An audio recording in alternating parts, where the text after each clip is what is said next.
तुम और पाटलिपुत्र, तुम और पाटलिपुत्र।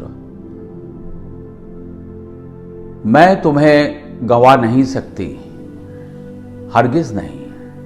कहा था तुमने उस व्यतीत होती रात में, अनायास रात की तरह शांत निर्विघ्न स्वर में, और मैं चुप रहा था, अंधकार की तरह चुप। तुम्हारे हल्के कांपे अधर पर सहसा मैंने स्वयं को अर्जित पाया। दिन भर की थकी मादी, उत्तप्त, लस्त-पस्त और निढाल यह धरती रात के आहिस्ते बरसते ओस में उस समय भीग रही थी, निरस्त कर रही थी परम शांति से अपना संपूर्ण उत्ताप। उस निरभ्र क्षण में पाया मैंने, साक्षी हुआ तुम्हारे ही सौजन्य से, उस अनुपम क्षण का, उस किंचित कंपन का, कि गहरी परम शांति की रातों में धरती अपने अधरों पर जीवन को किस गहन प्रेम से अर्जित करती है। मैं तुम्हारी शक्ति बन सकूं, तुम्हारी कमजोरी नहीं। कहा था तुमने उस व्यतीत होती रात में, अनायास रात की तरह शांत निर्विघ्न स्वर में, और मैं चुप रहा था, अंधकार की तरह चुप।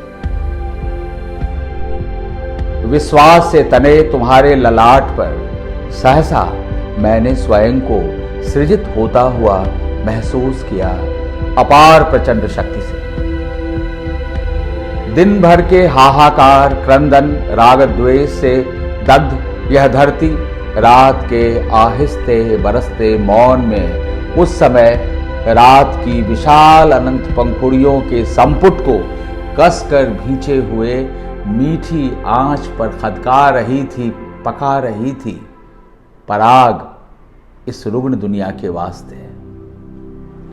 उस निरभ्र क्षण में पाया मैंने, साक्षी हुआ तुम्हारे ही सौजन्य से, उस विराट क्षण का, उस किंचित ताप का, कि गहरी परम शांति की रातों में किस यत्न से धरती सृजित करती है शक्ति, अपार शक्ति मनुष्य के लिए।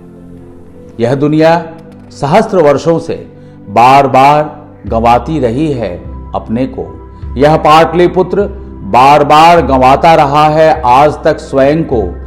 परम प्रतापी बिंबिसार, चंद्रगुप्त, अशोक, शेरशाह, महापंडित चाणक्य, वैज्ञानिक आर्यभट्ट, महात्मा बुद्ध और महावीर, और न जाने कितने, जाने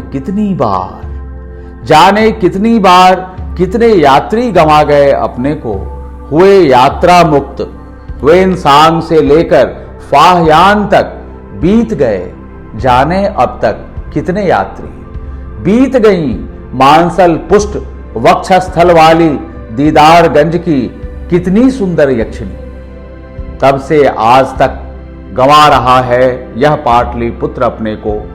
बार बार राजनीति, जाति, धर्म और नाना कुचक्रों में आशंकित होते रहे हैं। पाटलिपुत्र के राजमार्ग वृक्षों से दोनों तरफ से सुसज्जित सम्राट अशोक के जमाने के वे मार्ग, या कि आज के लोक प्रहरियों का किंग जॉर्ज एवेन्यू अणे मार्ग, हर मोड़ पर हर रोज जब गंवा रहा होगा यह पाटलिपुत्र स्वयं को, गूंजता रहेगा तुम्हारा विश्वास कि मैं तुम्हें गंवा नहीं सकती, हरगिज नहीं। और तुम्हारे हल्के कांपते अधर पर मैं स्वयं को अर्जित पाता रहूंगा।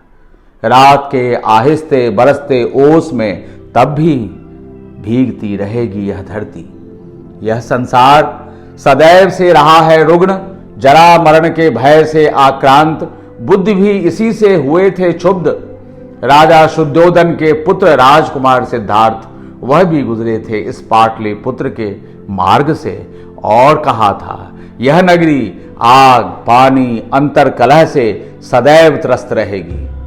सचमुच कितने आतप, कितने आंदोलन, कितनी विपदा, कितनी निरंकुशता से गुजरा यह पाटलिपुत्र, जरा मरण के भय से बार बार आक्रांत शक्तिहीन हुई यह नगरी और हर कण में हर क्षण में छीज रहा है, क्षीण होता रहा है यह पाटलिपुत्र।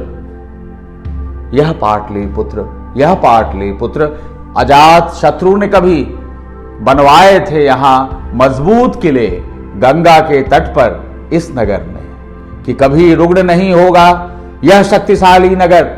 अंग्रेज शासकों ने भी बनवाया था विशाल मजबूत सचिवालय, राजभवन, जाने और कितनी इमारतें, कि कभी कमजोर नहीं पड़ेगा यह शक्तिशाली शहर।